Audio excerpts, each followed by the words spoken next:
yakin sekali kita bahwa kemunculan sang pemimpin penutup yang akan memenangkan pertarungan di dunia ini sebentar lagi akan muncul. Nah, Allah. indikasinya sudah hampir lengkap. Ya, Ustaz, itu khilafah itu yang paling ditakuti sekarang, Ustaz. Ngomong-ngomong khilafah, Ustaz. Mau ditakuti atau nggak ditakuti, Ustaz? Dia kayak matahari yang udah mau terbit. Dia tetap datang. Dia tetap terbit. Pasukan yang akan mendampingi dan menjadi pasukan inti Imam Mahdi adalah pasukan yang tak terkalahkan dari negeri Khurasan. Iya. Nyambung, Ustaz, cerita. Ini dia. Nyambung banget ya, nyambung banget. Mereka, kata Rasulullah, bercirikan fisiknya begini. Pakaian mereka begini, sorban mereka hitam-hitam, kata Rasulullah. Mereka memiliki hati sekuat dan sebesar gunung, ya. Dan mereka sangat bertakwa kepada Allah SWT. Mereka senantiasa berakhlak dengan akhlaknya para sahabat, dan mereka senantiasa bertempur dan berperang, dan mereka tidak pernah dikalahkan dan selalu mengalahkan. Siapa ini? Ya jelas, secara cepat aja kita katakan sekarang, ini jelas adalah Emirat Islamiyah Taliban yang tadi dinubuatkan dalam hadis juga ya. Allahu a'lam, pada intinya, nanti Imam Mahdi, beliau dibaiat di depan Ka'bah.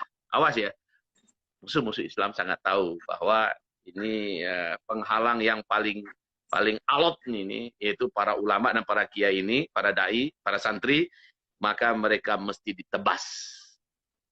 Mesti ditebas, ya. Sampai ke akar-akarnya, karena mereka tahu ibarat di lumpur liar, kalau ingin hanya sekedar nebas di atasnya, dia akan tumbuh kembali. Mereka sadar itu.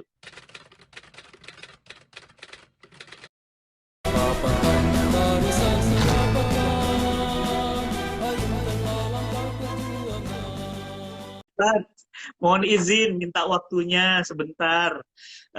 Mudah-mudahan ilmu yang disampaikan berkenan. Ini langsung rame yang nonton. Ada YouTube-nya juga 3. Dan kita hari ini ingin ngobrol, Ustaz, tentang hijrah dan akhir zaman. Jadi sekarang ini kan Masya Allah kita sedang berada di penghujung dari zaman ini.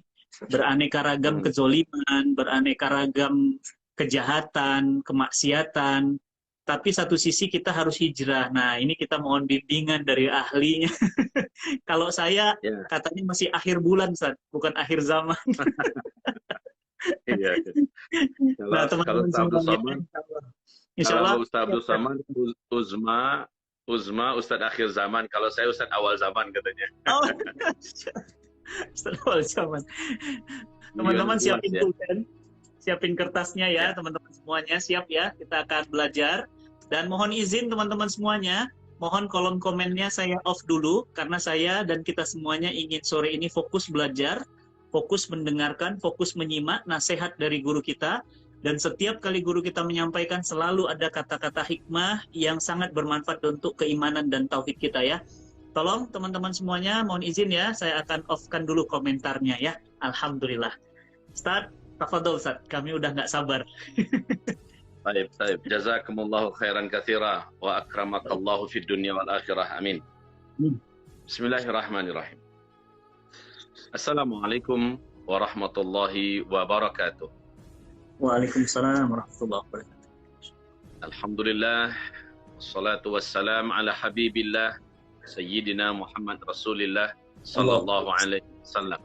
Allahumma la sahla illa ma ja'altahu sahla wa anta taj'alul hazana idza syi'ta sahla. Rabbana shrah lana sudurana wa yassir lana umurana wahlul 'uqdatam min lisanina yafqahu qawlana. Allahumma arinal haqqa haqqan warzuqna ittiba'ah wa arinal batila batilan warzuqna ijtinabah. Ya Allah, perlihatkanlah kepada kami kebenaran itu, bahwa itu adalah benar bagi kami, dan berilah kami kekuatan untuk mampu menegakkannya, mampu mengamalkannya, mampu memperjuangkannya. Dan perlihatkanlah kepada kami yang batil itu adalah batil, berilah kami kekuatan, kemampuan ya Allah untuk menjauhi dan menghancurkannya. Amin ya Rabbana amin.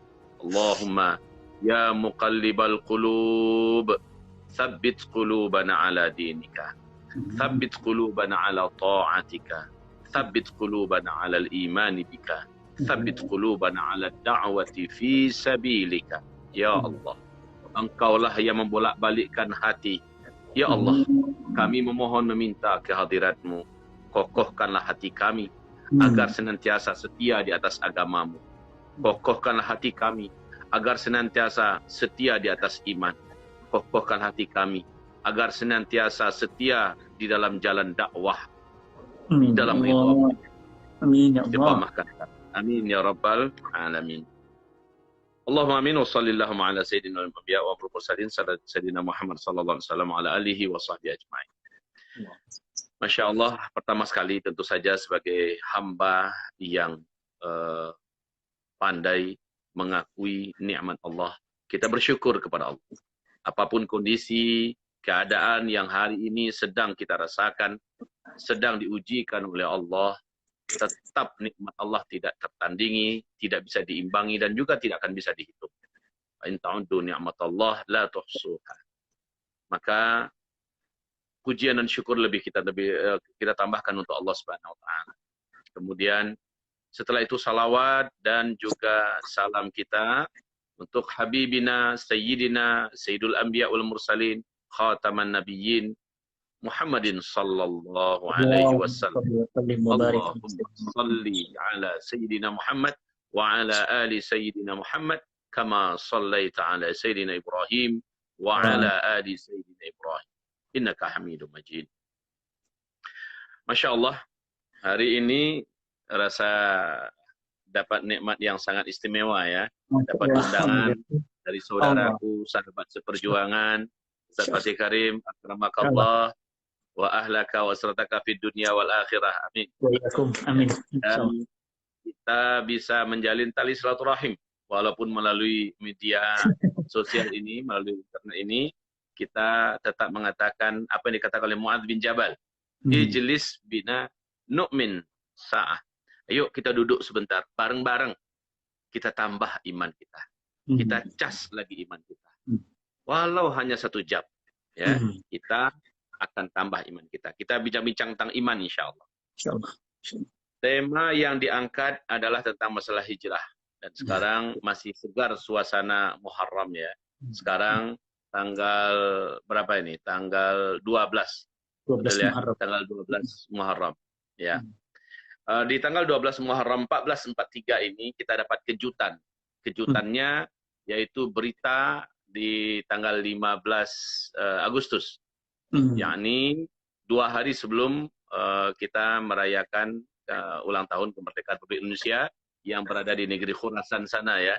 Kejutannya adalah kita dapat kabar bahwa Emirat Islamiyah Taliban yang sekarang disebut dengan Emirat Islamiyah Afghanistan kembali mengambil tampuk kekuasaan secara damai dan menyebarkan pengumuman damai, memberikan amnesti seluas-luasnya, serta bertekad berjanji membuka diri untuk berkonsolidasi dan berkoordinasi dan membangun relasi ke seluruh negara-negara seluruh dunia.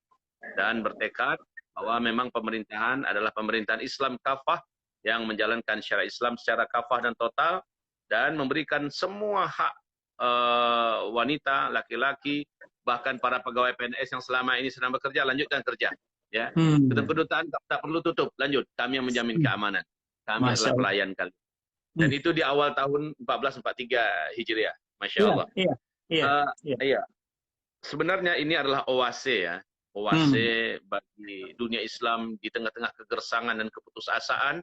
Kita dikejutkan dengan sebuah ledakan yang sangat Masya Allah. Yang membuat terkesima orang-orang yang selama ini sedang mencari jati diri, kemana nih kiblat kita. Yang membuat terkejut, tercengang para pengamat politik serta pengamat militer dunia yang katanya negara terkuat di dunia tak terkalahkan dengan super powernya dalam segala hal, ternyata 20 tahun babak belur ya, babak belur di negeri Khurasan sana, yaitu Afghanistan. Dan Afghanistan hanya bermodalkan beberapa pucuk senjata tua yang bermodalkan iman dan tawakal kepada Allah. Mereka mengulang kebenaran firman Allah, "Kam mim fi'atin qalilatin ghalabat fi'atan katsiratan biiznillah." Betapa banyak kelompok yang kecil jumlahnya, sedikit persiapan militernya, tidak dianggap ternyata mampu mengalahkan kelompok yang besar ya, dengan izin Allah. Dengan izin Allah.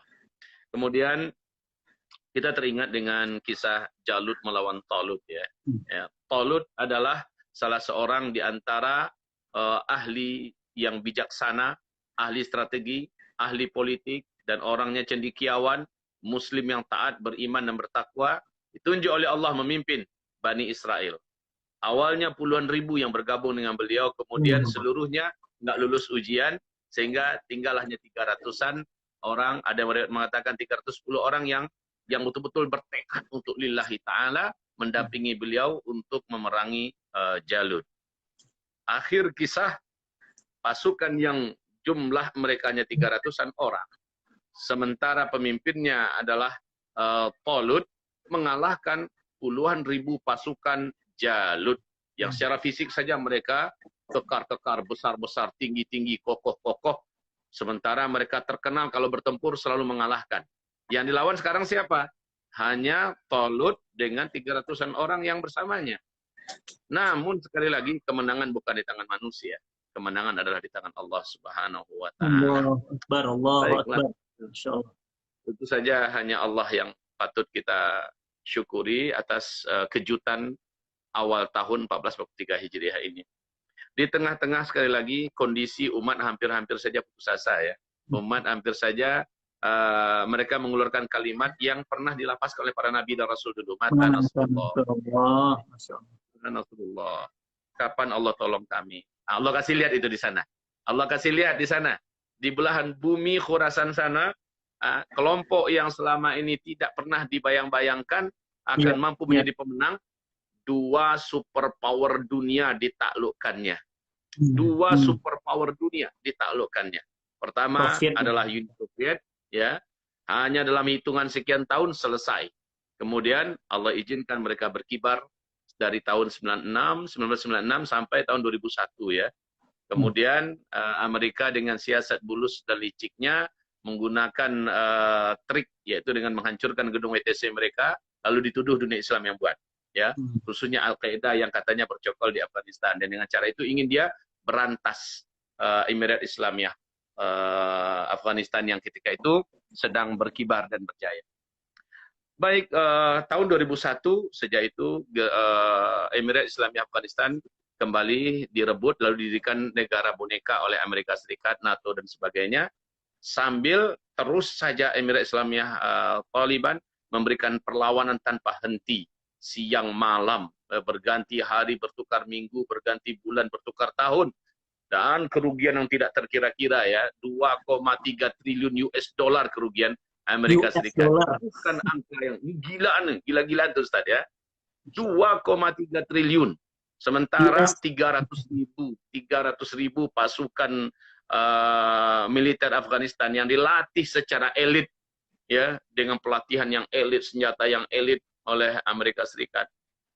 300 ribu ini telah menghabiskan dana lebih dari 300 miliar US dollar untuk melatih mereka, ya, menggaji mereka, membiayai dan persenjataan mereka. Tapi ternyata maknawiyat itu yang tak ada ya. Akhirnya jumlah yang begitu besar dengan senjata yang lengkap tak mampu berkutik dan memang tidak bergeming apa-apa, sebab sang bosnya saja sudah lari ngacir, itu kalau bahasa saya ya, lari ngacir.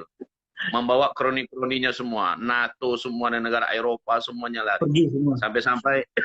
Sampai-sampai Jerman dengan terang-terangan ketika Kunduz dibebaskan mengatakan Taliban terlalu kuat, kami tak akan kirimkan pasukan lagi ke sana. Itu kan keterlaluan pengakuan sebuah negara mengatakan Taliban terlalu kuat. Ya, kami tak akan kirimkan lagi. Ini luar biasa. Maka dengan ini sebenarnya saya melihat hal ini Ustadz ya, ini masih insya Allah tak akan lari dari konteks hijrah ya, tak akan lari dari konteks hijrah. Jadi sebenarnya Ustadz ini melepaskan unek-unek juga nih, udah rindu ingin bicara, ya sekarang bisa bicara. Jadi begini, Masya Allah di dalam hadis riwayat Imam Ahmad, hadis ini menurut syarat Sahih Bukhari lulus ya sebagai hadis yang bisa dinyatakan sahih dan kuat. Apa kata Rasulullah? Awwalu hadzal amri an-nubuwatu wa rahmah. Awal urusan dakwah ini dimulai dengan kenabian, yaitu Nabi Muhammad sendiri yang memimpin. An-nubuwah wa rahmah. dan itu adalah rahmat. Summa takunu khilafah wa rahmah. Kemudian dilanjutkan oleh kekhalifahan, dan itu adalah rahmat. Nah, di hadis yang lain Nabi mengatakan 30 tahun. Ternyata benar. Khalifah Abu Bakar, Khalifah Umar, Khalifah Utsman, Khalifah Ali, dan Khalifah Hasan bin Ali. Pas 30 tahun. Kemudian lanjut Nabi, summa takunu mulukan wa rahmah. Lalu berlanjutlah dengan dakwah ini berlanjut di bawah payung pemerintahan Islam dengan sistem kerajaan. Ya, sang pemimpinnya tetap disebut khalifah, tetapi sistem yang mereka jalankan sudah sistem kerajaan. Dan ini yang paling lama, 3 dinasti ya, dinasti Bani Umayyah, dinasti Bani Abbasiyah, dinasti Bani Utsmaniyah atau Ottoman gitu. Ini berakhir pada tanggal 3 Maret tahun 1924 dengan runtuhnya Khilafah Islamiyah Ottoman di Turki oleh Mustafa Kemal Pasha. Setelah itu berakhir, Nabi melanjutkan summa takunu imaratin wa rahmah. Ini yang menakjubkan. Sangat menakjubkan hadis Nabi. Summa takunu imaratin wa rahmah.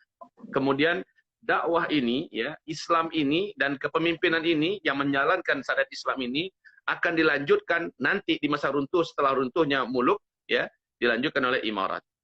Masya Allah, sejak betul dinasti Ottoman tumbang, sejak itu berbagai negara yang mayoritas penduduknya Muslim berusaha kembali menegakkan pemerintahan Islam dalam skala kecil, ya, dalam skala regional mereka. Kalau di Indonesia namanya DITI dengan segala kekurangan-kekurangan yang ada lah, akhirnya berhasil ditumpas. Kemudian untuk di Mali didirikan Emirat Islamiyah Mali. Kemudian di Yaman Emirat Islamiyah Yaman. Kemudian Chechen atau Chechnya yang disebutnya Shishan. Ya, ini juga akhirnya berhasil ditumbang. Gimana nggak tumbang? Dikeroyok rame-rame. Juga berbagai macam emirat mencoba untuk eksis tampil, tapi berhasil ditumbang. Ditumbangkan semua.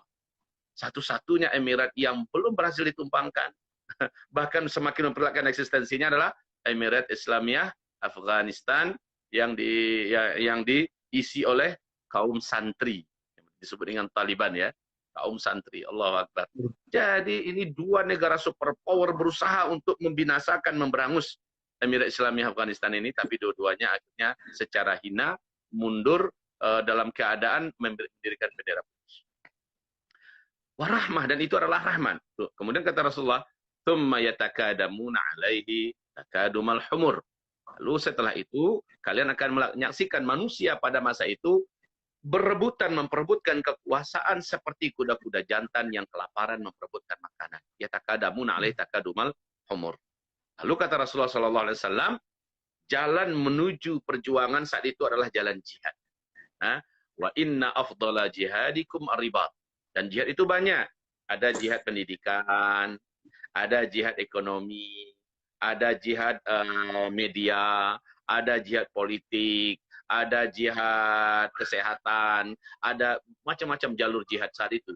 Tapi kata Rasulullah, wa inna afdala jihadikum ar-ribat. Tetapi jihad yang paling utama dari seluruh jihad-jihad yang ada tadi, dan ini akan mengantarkan kepada kemenangan di akhir zaman, yaitu jihad yang ada ribatnya. Jihad yang ada ribatnya. Ribat itu apa? Ribat itu secara bahasa kosakata dalam fikih, ya, dalam kitab fikih, yaitu di mana para mujahidin melakukan ronda, menjaga di perbatasan antara ini negeri kafir, ini negeri muslim, ini pasukan kafir, ini pasukan muslim, dan ada yang berjaga-jaga mengawasi gerak-gerik musuh, ya. Nah, orang ini disebut dengan ribat, dan ribat itu hanyalah istilah yang ada di medan tempur. Di medan tempur. Maka kata Nabi, dari seluruh jihad-jihad yang ada itu, jihad yang paling afdal saat itu adalah jihad angkat senjata. Ya. Wa inna afdala ribatikum askalan. Allahu Akbar. Coba lihat nih korelasinya, ya. Dan seutama-utama jihad yang angkat senjata nanti di akhir zaman adalah di Askalan. Askalan ini di mana? Sebuah kota di tepi laut, ya, di negeri Palestina yang saat ini dijajah oleh Israel. Berarti Palestina adalah tempat jihad yang paling utama nanti di akhir zaman. Oke. Sekarang apa hubungannya? Apa hubungannya dari mukaddimah kita ini dengan hijrah? Nah, iya, ketika Nabi SAW berkata, la jihada ba'dal fath. Tidak, la hijrata ba'dal fath. Tidak ada lagi hijrah setelah penaklukan Mekah. Ya. Berarti hijrah yang dimaksud oleh baginda Rasul yang mulia sallallahu alaihi wasallam saat itu adalah hijrah makani, hijrah tempat. Ya, karena hijrah itu ada dua. Sepakat para ulama kita membagi hijrah ada dua. Pertama, hijrah makani. Yang kedua, hijrah maknawi. Ya, apa itu hijrah makani? Hijrah tempat. Hijrah tempat. Yang kedua, hijrah maknawi. Ya, hijrah yang hakiki. Ini dia. Nah, kalau hijrah makani, Nabi sudah mengunci, tak ada lagi hijrah ya. Setelah Futuh Makkah, tak ada lagi hijrah, kata Nabi. Jadi dalam hal ini, mungkin perlu kami segarkan memori kita semua. Hijrah tempat di dalam pembahasan fikih Islam, bila lingkungan kita ternyata lingkungan ahli maksiat, di kita dakwahi nggak mau mereka dengar, ya. Kemudian kita coba memberikan keteladanan, tidak mereka tiru. Justru makin hari makin lama, kita kira-kira yang akan ke bawah. Anak-anak dan keluarga kita bisa-bisa akan terwarnai. Sementara negeri itu bisa jadi akan ditimpakan azab dan bencana oleh Allah. Dan ini berbahaya. Nah, oleh karena itu, saatnya kita mengambil posisi untuk siap-siap hijrah, meninggalkan tempat yang tak baik itu. Jadi hijrah makani skala lokal ya, skala kecil. Memang harus ditinggalkan. Kalau tempat itu sumber maksiat, tempat maksiat, segala macam buruk-buruk dibuat di sana, Allah pasti akan datangkan bencana ke situ. Kalau nggak mau terkena oleh bencana yang sama, ya hijrah. Hijrah tempat. Tapi hijrah dalam artian besar, hijrah dalam artian global, seperti hijrahnya Rasulullah dari Mekah ke Madinah, ya, itu sudah tidak ada lagi sejak Futuh Makkah, kata Nabi.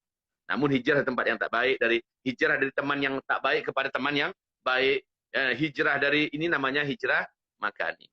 Selanjutnya hijrah maknawi, hijrah secara maknawi atau hijrah secara hakikat. Hijrah secara syar'i. Apa itu? Yaitu al-muhajiru man hajara manahallahu. Itu kata Rasulullah SAW. Hijrah, orang yang disebut dengan orang hijrah adalah orang-orang yang meninggalkan semua yang dilarang oleh Allah, dia menuju kepada apa yang diperintahkan oleh Allah dan Rasul.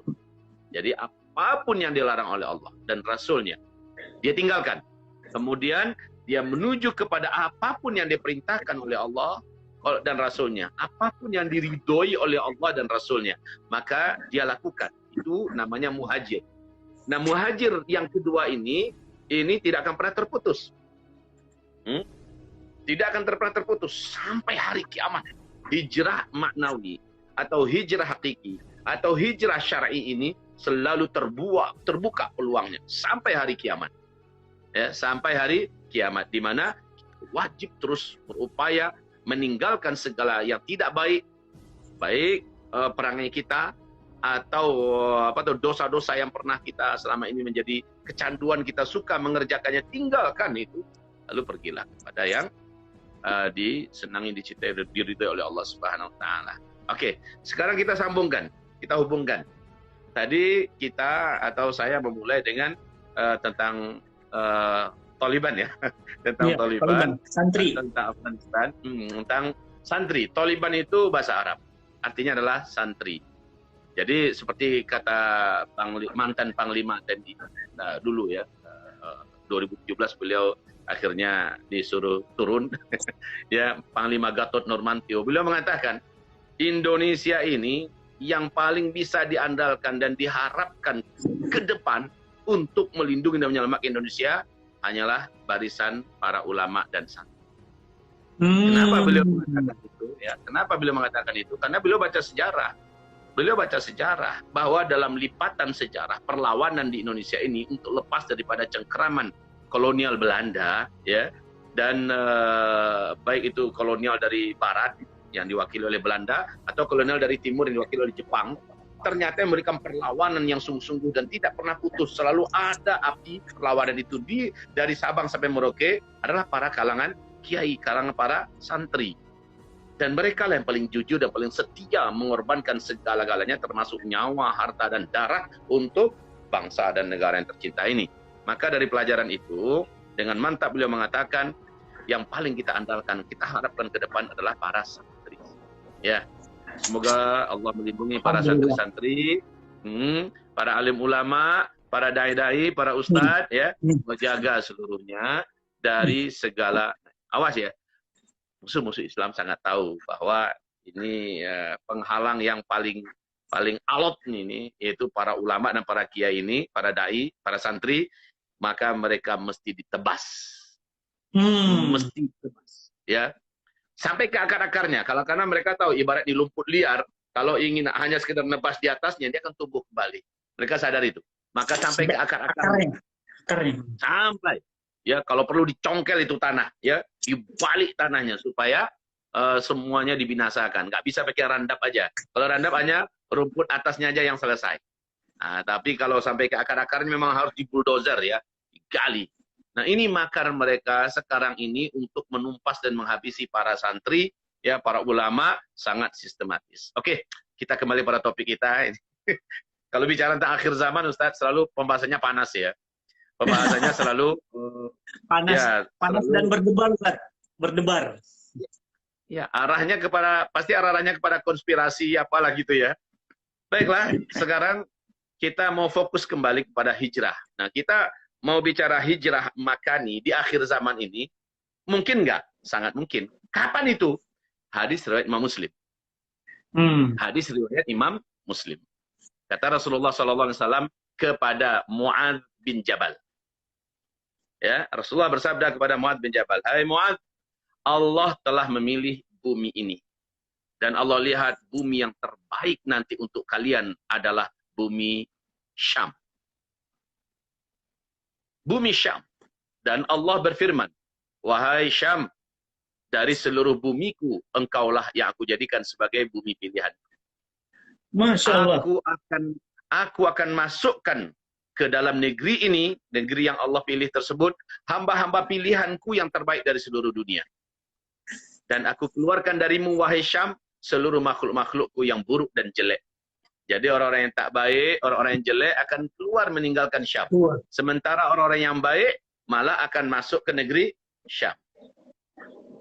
Nah, itu hadis riwayat Imam Muslim, hadisnya hadis qudsi ya, di mana Rasulullah SAW yang melafazkan dari lafaz redaksi beliau. Tetapi semua isinya dari Allah Subhanahu Wa Taala. Sekarang masih dari hadis Sahih Muslim. Tetapi ini Rasulullah ungkapkan kepada Abdullah ibnul Hawalah. Apa kata Rasulullah kepada Abdullah ibnul Hawalah? Ya Abdullah, bila engkau dengar nanti di akhir zaman, Baitul Maqdis telah kembali dibebaskan. Maka di sana akan dikumandangkan berdirinya khilafah Islamiyah. Hai Abdullah, kata Rasul. Hai Abdullah ibnu Hawalah. Bila engkau sudah mendengar khilafah Islamiyah dikumandangkan di Baitul Maqdis, maka segeralah engkau menuju ke sana. Hijrahlah engkau ke situ. Itulah negeri yang paling aman saat itu. Aman orang-orang beriman di dalamnya, aman nyawa mereka, aman harta mereka, aman kehidupan mereka, aman kehormatan mereka, aman kesehatan mereka, dijamin kata Rasulullah. Ini hadisnya Sahih Muslim ya. Itulah negeri teraman pada saat itu. Dan di waktu yang sama kata Rasulullah, Yathrib. Yathrib adalah Madinah Al-Munawwarah ya.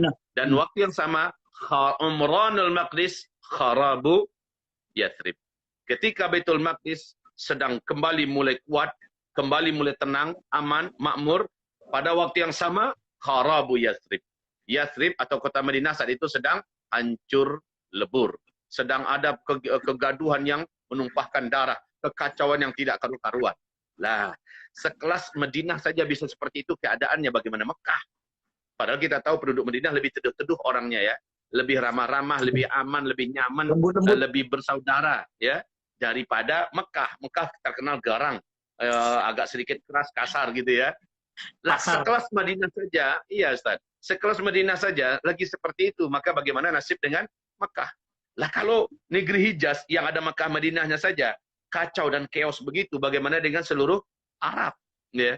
Arab saja begitu, bagaimana dengan seluruh dunia? Maka Rasulullah SAW, bila khilafah Islamiyah nanti sudah dikumandangkan di Baitul Maqdis Palestina, tidak ada tempat yang aman di muka bumi kecuali hanyalah di Palestina. Hijrahlah. Masya Allah. Ya, Ustaz, itu khilafah itu yang paling ditakuti sekarang, Ustaz. Ngomong-ngomong khilafah, Ustaz. Mau ditakuti atau nggak ditakuti, Ustaz? Dia kayak matahari yang udah mau terbit. Dia tetap datang. Dia tetap terbit. Jadi Ustaz yang kita cintai, Masya Allah. Ini mirip banget ya. Ini udah mirip banget. Kalau Fajar Kadzib sudah terbit dah. Fajar Kadzib sudah terbit. Yaitu ada euforia kayaknya kebangkitan Islam di mana-mana. beberapa tahun yang lalu ya. Itu fajar kadzib itu.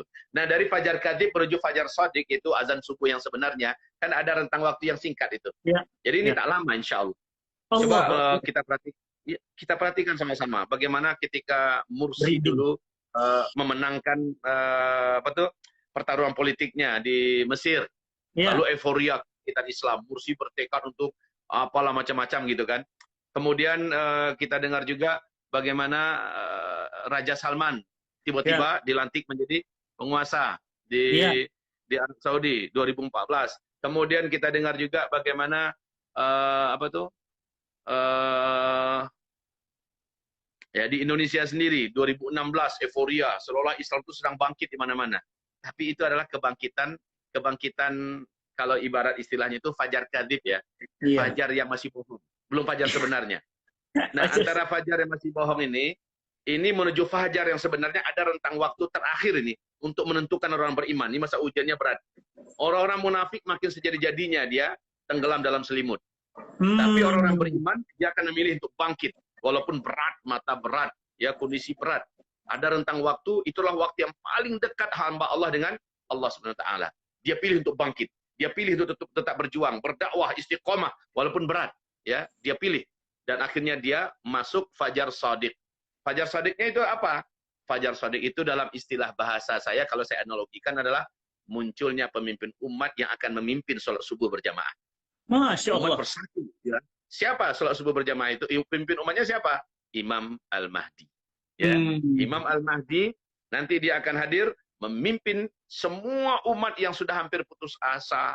Kapan kita ini akan kembali bersatu? Kapan kita ini akan kembali jaya, kuat dan menang? Dan kita butuh pemimpin, figur yang mendunia, yang figur itu bisa diterima oleh seluruh kalangan dan khalayak orang-orang beriman ahlus sunnah wal jamaah. Maka muncullah beliau. Beliau jadi imam sholat subuh kita. Ya, beliau akan menjadi imam sholat subuh kita. Nah, setelah itu kemenangan demi kemenangan, kemenangan demi kemenangan, kemenangan demi kemenangan. Nah, jadi sekarang kita bicara tentang akan munculnya seorang pemimpin akhir zaman. Ya. Apakah mungkin di masa kita? Apakah mungkin di masa zaman anak-anak kita? Kalau melihat daripada tanda-tandanya, Ustaz, hamba Allah Zulkifli Muhammad Ali ini berbaik sangka lah. Ustazuna, Ustaz Fatih Karim dan sahabat-sahabat kami yang lain, insya Allah sudah sering dengarkan kajian-kajian para ustaz-ustaz kita ya. Kajian akhir zaman khususnya, baik dari Ustaz Ihsan Tanjung, dari Ustaz Rahmat Baikuni, Ustaz Abu Fatih Al-Nani, atau hamba Allah Zulkifli Muhammad Ali. Yakin sekali kita bahwa kemunculan sang pemimpin penutup yang akan memenangkan pertarungan di dunia ini sebentar lagi akan muncul. Allah. Indikasinya sudah hampir lengkap. Tinggal menunggu satu figur yang paling dicintai orang beriman sedunia ini mati dibunuh secara mengerikan. Ini hadisnya sahih. Ya, mati dibunuh secara mengerikan. Lalu menyebabkan marah orang-orang beriman sedunia. Malaikat yang ada di langit juga marah dengan matinya orang itu secara dibunuh. Tapi Allah hibur bahwa terdengarlah Imam Mahdi sudah muncul di depan Ka'bah dan dibaiat, ya. Langsung berita itu menjadikan, kalau bahasa Padang ya, si tawa si dingin. Yaitu sebagai penawar dalam kesedihan, Ustaz. Sebagai hiburan dalam kegalauan dan puncak kebimbangan, ya. Kira-kira siapa figur yang paling berjasa buat Islam, buat dunia Islam, sementara dia paling dibenci oleh orang kafir, orang munafik, dan mereka berusaha membunuhnya dan berhasil membunuhnya? Siapa kira-kira beliau ini? Kita tidak bisa memastikan siapapun orangnya saat ini. Tetapi dia wajib figur itu mendunia. Namanya harum, jasanya buat Islam dan kebangkitan sangat besar. Dan orang-orang beriman saja mencintainya. Orang munafik benci dengan. Orang munafik, apalagi orang kafir ya, sangat tak suka dengan orang itu. Nah, siapa kira-kira? Bolehlah kalau sekedar hanya nyebut-nyebutkan nama, kita sebutkan nama ya. Walaupun kita tidak memastikan satupun ya di antara mereka ini. Allah yang Maha Tahu, bisa jadi bukan di antara nama-nama yang kita sebutkan ini. Tetapi sah-sah kok kita menyebutkan beberapa calon ya, yang memastikan adanya hanyalah Allah Subhanahu wa taala. Pertama, Presiden Persatuan Ulama seluruh dunia, yaitu Profesor Dr. Yusuf Al-Qaradawi yang dilindungi oleh pemerintahan Qatar ya, di Doha sana. Dan Sisi pun sudah berkata, tangkap dia hidup atau mati. Bawa kepalanya kemari. Ya, untuk siapa yang bisa menangkap sekian upah untuk orang yang berhasil membunuhnya. Yang kedua, figur yang juga sifatnya mendunia. Tentang Yusuf Qaradawi tadi, jangan tanyakan keilmuannya. Jangan tanyakan kiprahnya dalam dunia dakwah dan pendidikan, dalam dunia keilmuan. Masya Allah sekali. Dan akhir-akhir ini beliau semakin lantang menyuarakan kebenaran. Yang kedua, figur yang juga sepertinya memiliki potensi untuk dibunuh ya. Sementara dia sangat dicintai oleh orang beriman. Siapa? Figur ini adalah Zakir Naik. Ya. Zakir Naik. Ya. Ini jasanya buat membuktikan kebenaran Islam dari dunia ilmiah ini tak perlu dikeragui. Ya. Dan India sudah mengukirnya. Mendunia, Ustaz. Beliau ini memang sudah diakui lah. Tidak ada yang berani untuk berhadapan-hadapan dengan debat dengannya kecuali dia akan tumbang memalukan. Ya. Pilihannya cuma dua. Pilihannya cuma dua, masuk Islam, mengakui kebenaran Islam, atau minimal dia bungkam dan dia akhirnya tidak percaya agamanya yang dianut. Cuma memang beliau ini juga ancaman bunuh oleh Narendra Modi ya, presidennya India sekarang. Perdana Menteri India ya. Bunuh, ya, tangkap hidup atau matikan dia. Nah, ini Zakir Naik. Apakah ini orangnya? Atau yang pertama tadi? Nggak tahu kita, Allahu a'lam. Terus yang ketiga, orang yang punya peluang juga untuk dibunuh. Dan ini kematian orang ini akan menyebabkan luka di hati orang beriman ya. Macam Dr. Yusuf Qaradawi, kematiannya dibunuh. Itu loh jadi masalahnya. Atau Zakir Naik. Siapa yang ketiga kira-kira? Yang ketiga, Allahu a'lam juga ini, apakah dia adalah Recep Tayyip Erdogan? Apakah ini orangnya? Allahu a'lam. Secara ini sekarang nama Erdogan itu seolah mewakili bagi keizzatul Islam ya. Bagi kemuliaan Islam itu seolah Erdogan lah figurnya. Dia seperti menempatkan posisi dirinya itu kayak seorang calon khalifah gitu. Di mana pengayomannya kepada Islam, kaum muslimin, dunia Islam luar biasa. Nampak betul tulusnya dan sebagainya. Apakah ini orangnya? Sementara beliau memang target untuk dibunuh berulang-ulang, untuk upaya pembunuhan pada beliau berhasil digagal. Apakah ini orangnya? Jawaban sekali lagi, Allahu a'lam. Yang jelas orang yang beriman di dunia mencintai Erdogan. Hanya orang munafik yang benci dengan Erdogan. Hanya orang kafir yang benci dengan Erdogan. Apakah ini orangnya? Allah. Terus yang keempat, siapakah kira-kira yang keempat ini? Apakah dia adalah Raja Salman? Kenapa demikian? Karena Raja Salman track recordnya masih terkenal bersih. Beda dengan putranya ya, yang haus kekuasaan, yang haus dunia, yang haus darah. Ini Muhammad bin Salman ini beda ya. Beda habis dengan ayahnya, Nabi Nuh dengan Kan'an. Kayak seperti Nabi Nuh dengan Kan'an. Yang ayah menuju ke arah kiblat, sementara ini menuju ke arah barat. Ya. Dan berkali-kali Raja Salman kemarin ini waktu ada bombardir gila-gilaan Yahudi terhadap Palestina, Raja Salman tegas-tegas menolak membuka kerjasama dengan Yahudi Israel, bagi membuka kantor diplomasinya. Nah, tidak boleh. Sementara Muhammad bin Salman pengen banget, kebelet malah. Ya, kalau Raja Salman nggak boleh. Kemudian Raja Salman juga melarang, selama kalian masih menyakiti saudara kami di Palestina, maka selama itu apapun yang bisa menyulitkan kalian, kami akan lakukan. Kata Raja Salman kepada Yahudi. Ya, dan itu beberapa bulan yang lalu. Sehingga kita dengar bahwa pesawat maskapai penerbangan komersialnya Israel nggak jadi terbang di atas langitnya Arab Saudi untuk pergi ke Emirat Islam, ke Emirat Uni Emirat Arab. Padahal hanya 3 jam itu kalau dari Tel Aviv ya menuju ke sana, hanya 3 jam. Tapi karena nggak boleh, bisa memakan waktu sampai 9 jam. Muter. Akhirnya nggak jadi terbang. Itu intinya bentuk daripada penolakan Raja Salman kepada kejahatan yang dibuat oleh Yahudi. Intinya, Raja Salman juga membatalkan mega proyek yang paling hebat sedunia yang dirancang oleh Muhammad bin Salman, yaitu, ya oke. Baiklah, kita lanjut ya, Ustaz. Afwan jiddan kepada seluruh sahabat-sahabat seimanku dimanapun antum berada. Kita tadi terhenti ya. Nanti kalau seandainya terhenti lagi, berarti panas lagi tiapnya nih. Minta maaf lah. Ya. Insyaallah. Baik, kita lanjut ya. Jadi, figur keempat siapa tadi? Ya. Ada tadi Dogan, ada yang Yusuf. Pertama Yusuf Qaradawi, kemudian Zakir Naik, kemudian Raja Salman, Erdogan, oh ya, terakhir Raja Salman tadi ya. Jadi intinya Raja Salman ini betul-betul sudah diharapkan kematiannya. Oleh siapa? Oleh anak kandungnya sendiri. Ini anak Duroko ini. Ya, sudah berapa kali beliau mencoba menghabisi bapaknya, tetapi pengawal setia Raja Salman masih berhasil melindungi. Baiklah, apakah ini yang dimaksud itu oleh Rasulullah beliau? Allahu a'lam. Kita tidak berani memastikan siapapun. Dan ada figur terakhir. Figur terakhir ini juga mengguncang dunia. Bahkan majalah bergengsi Timur Tengah, Times, ya, malah meresmikan figur the Man of the Year 2016 itu Habib Rizik Syihab. Di mana beliau adalah inspirator kebangkitan Islam dan perlawanan Islam di tahun-tahun terakhir ini. Dan nama beliau mengguncang dunia sekarang ini. Nah, apakah beliau? Sementara memang kita tahu beliau diinginkan sekali oleh pihak-pihak musuh-musuh dakwah, musuh Islam untuk dihabisi. Yang mana di antara mereka? Jawabannya Allahu a'lam. Ya, Allahu a'lam. Yang pasti bukan Zulkifli Muhammad Ali, bukan Ustaz Fatih Karim. Kita ini apalah Ustaz ya. Ya. Jauh-jauh. Kita ini nggak dikenal dunia lah. Kalau mereka levelnya level dunia. Insya Allah. Nah, apakah mereka ini? Ditambah lagi dengan beberapa indikasi yang sangat kuat. Allahu a'lam, pada intinya nanti Imam Mahdi beliau dibaiat di depan Ka'bah. Dibaiat oleh sekelompok ulama yang berdatangan dari berbagai negara dan mereka tidak pernah janjian. Ya, dan ulama-ulama ini menemukan figur itu ada pada orang yang sedang tawaf. Lalu ditangkap orang ini, dipaksa untuk ngaku. Kamu kan Muhammad bin Abdullah? Dia mengatakan bukan saya.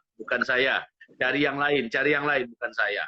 Tapi orang ini tak mampu berdusta, ditelusuri nasabnya, sampailah kepada Hasan bin Ali, dipaksa dia untuk mau dibaiat.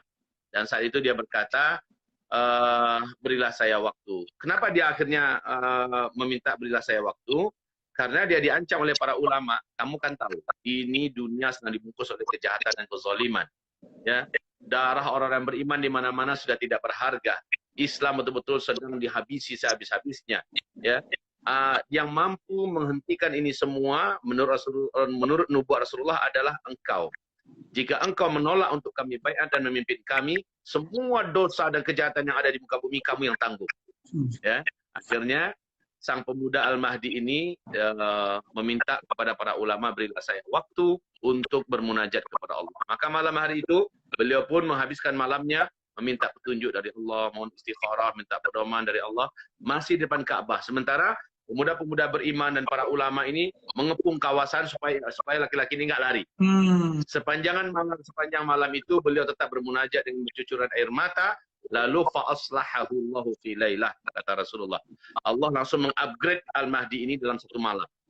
Lelaki yang memang hanya soleh, taat, berilmu, tetapi dia tidak berilmu tentang agama ya, tapi dia tidak tahu tentang perang, tidak tahu tentang politik, tidak tahu tentang pendidikan, perekonomian, tidak tahu tentang masalah damai dan kekacauan, bagaimana memadamkan fitnah di muka bumi, beliau nggak tahu.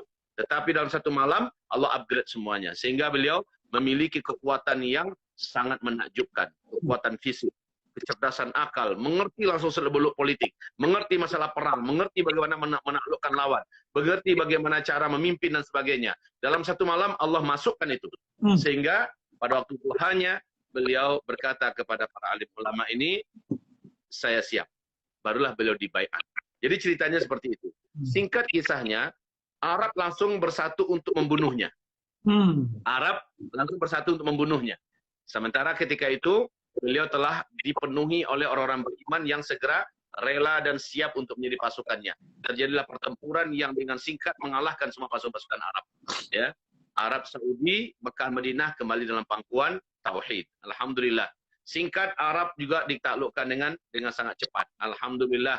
Kemudian pergi menuju ke arah Persia, itu Furs, Iran sekarang. Iran juga ditaklukkan, India ditaklukkan, Cina ditaklukkan. Dengan cepat ya, dengan cepat sekali penaklukan ini terjadi. Kemudian pusat pemerintahan adalah di Baitul Maqdis. Bukan di Mekah, bukan di Madinah, di Baitul Maqdis. Jadi Ustadz yang kami cintai, ternyata dikumandangkan khilafah Islamiyah itu lebih dulu sebelum kemunculan Imam Mahdi. Jadi Imam Mahdi belum muncul, khilafah Islamiyah lebih dulu dikumandangkan di Baitul Maqdis. Nah, Sambil menunggu sang Al-Mahdinya, ya, betul. nanti ketika Al-Mahdi sudah muncul, diserahkan kepada beliau. Nah, begitu yang saya pahami juga begitu. Iya. Ya, Ustaz. Nah, jadi Masya Allah ya. Dan pasukan yang akan, insya Allah kawan-kawan semua pasti sudah dengar ceramah saya hari ini ya. Iya. Pasukan yang akan mendampingi dan menjadi pasukan inti Imam Mahdi adalah pasukan yang tak terkalahkan dari negeri Khurasan. Iya. Sesal. Nyambung, Zat, Ini cerita. dia. Nyambung banget ya, nyambung banget. Mereka kata Rasulullah bercirikan fisiknya begini, pakaian mereka begini, sorban mereka hitam-hitam kata Rasulullah. Mereka memiliki hati sekuat dan sebesar gunung, ya. Dan mereka sangat bertakwa kepada Allah SWT. Mereka senantiasa berakhlak dengan akhlaknya para sahabat, dan mereka senantiasa bertempur dan berperang, dan mereka tidak pernah dikalahkan dan selalu mengalahkan. Siapa ini? Ya jelas, secara cepat aja kita katakan sekarang, ini jelas adalah Emirat Islamiyah Taliban yang tadi dinubuatkan dalam hadis juga ya. Tumatakunu imaratin warahmah. Nah, mereka lah pasukan-pasukan yang selama ini berperang dan tidak pernah bisa dikalahkan. Awal-awalnya Inggris mencoba mengobrak-abrik 3 tahun Inggris. Kemudian dilanjutkan dengan beberapa negara Eropa kalah seluruhnya. Lalu Uni Soviet kalah. Kemudian Amerika dan NATO kalah. Mereka senantiasa berperang dan mereka selalu mengalahkan dan tidak terkalahkan. Apalagi 2019 terang-terangan Taliban mengumumkan bila Afghanistan telah berhasil kita pimpin kembali, pemerintahan Islam telah berhasil mewujudkan kestabilan kedamaian negeri di Afghanistan ini, kami akan kirimkan 20.000 pasukan elit untuk membebaskan Masjidil Aqsa. Jadi sekarang cita-cita mereka terwujud. Apakah yang dulu mereka kumandangkan di 2019 akan mereka wujudkan sekarang atau tak lama lagi? Allah alam, ya. Yang jelas dunia sekarang, dunia yang katanya hebat-hebat, yang militernya keren-keren itu sekarang sepakat mengatakan Taliban terlalu kuat. Taliban bukan lawan kami. Taliban bukan tandingan kami, ya. Sekarang bila Taliban mengirimkan pasukannya ke sana, ya, maka kami yakin mereka akan disatukan oleh Allah dengan mujahidin yang ada di Palestina. Ya, dengan mujahidin yang ada di negeri Suriah dan lain-lainnya, dan mereka akan menaklukkan kembali bumi yang dijanjikan oleh Allah untuk mengumandangkan khilafah Islamiyah di sana. Jadi orang-orang yang cemas-cemas, Ustaz, nggak usahlah bicara khilafah, kenapa sih? Kita katakan pada mereka dengan baik, dengan sopan, saudaraku jangan cemas. Khilafah Islamiyah itu nggak akan pernah ada di Jakarta, tidak akan diumumkan di Bandung. Jangan cemas lah, nggak akan ada di Pulau Jawa, tidak akan pernah diumumkan di Sumatera atau di mana-mana di Asia Tenggara, bahkan tidak juga di Mekah Madinah, tapi dia diumumkan hanya di Palestina, tepatnya di Turki. Jadi jangan cemas. Tapi cahaya dan sinarnya ibarat matahari, membungkus seluruh dunia. Ya, gitu ceritanya. Iya. Jadi kalau kita memang berbicara tentang masalah hijrah di akhir zaman ini, hijrah itu dua-duanya total sekarang harus kita lakukan. Masya Allah. Pertama hijrah, ya, yang pertama adalah hijrah maknawi, hijrah hakiki, hijrah syar'i, yaitu total lah kita hijrah di akhir zaman ini agar iman kita selamat, agar agama kita selamat, total kita hijrah. Apa yang dilarang oleh Allah dan Rasulnya, apa yang diharamkan tinggalkan seluruhnya. Jangan pernah beransur-ansur, sedikit demi sedikit, nggak ada cerita gitu ya, langsung tinggalkan. Ya, itu yang hijrah. Hijrah yang sebenarnya itu. Dan hijrah ini berlaku di seluruh negara, di seluruh zaman. Ya, setiap waktu itu berlaku hijrah yang macam ini. Tapi hijrah tempat cuma ini. Kalau sudah dikumandangkan khilafah Islamiyah di Palestina, Baitul Maqdis, Allah Zulkifli Muhammad Ali sangat yakin pada saat itu pasti masih terlengkapi sarana transportasi untuk bisa mengantarkan kita ke sana. Kalau nggak mungkin lah Rasul menyuruh kita hijrah ke sana. Mungkin saat itu masih ada pesawat, insya Allah ya. Masih Allah mudahkan pintu-pintu dan jalan untuk bisa masuk ke sana. Permasalahannya sekarang, yang mau ke sana itu pasti orang terbaik saja. Hanya orang beriman. Dalam pikiran orang awam, ngapain ke Palestina lagi perang? Padahal kan sudah diumumkan khilafah Islamiyah di sana. Ya, pasti dan dijamin itu hanya orang-orang beriman saja yang bergerak akhirnya untuk ke sana. Kalian dekat-dekat mungkin masih bisa jalan kaki, pakai kuda, pakai onta. Lah kita yang jauh-jauh gimana? Hamba Allah yang berbicara sangat yakin saat itu kendaraan teknologi canggih ini mungkin masih bisa dipakai pada saat itu. Saran daripada hamba Allah yang miskin dan dhaif ini adalah kepada kita semua, syarat-syarat untuk bisa berpergian antar negara dipersiapkan dari sekarang. Itu aja. Dipersiapkan dari sekarang. Paspornya, paspor keluarga, bahkan kalau mata uang seandainya di akhir zaman kalian akan kembali menggunakan dinar dan dirham, uang kertas kamu akan berserakan, nggak dipakai. Kalau begitu emasnya dari sekarang. Beli emas dari sekarang. Beli emas dari sekarang. Entah apa itu bentuk emasnya, pokoknya emas diakui seluruh dunia dah. Ya, jadi beli itu emas, siapkan, nabunglah baik-baik. Ya, sambil berdoa kepada Allah, minta pada Allah, izinkan kami menjadi manusia terbaik di akhir zaman yang akan kau masukkan ke negeri terbaikmu ya Allah. Amin ya Allah. Amin ya Allah. Ya, itu yang kita minta. Jadi saudaraku, ini pesan ya. 2 hijrah ini sekarang berlaku. Ya, 1 hijrah sekarang juga lakukan. Jangan tunggu-tunggu. Hijrah imani, hijrah syar'i, hijrah hakiki. Sementara hijrah satu lagi persiapan sekarang. Jangan sekarang pindahnya.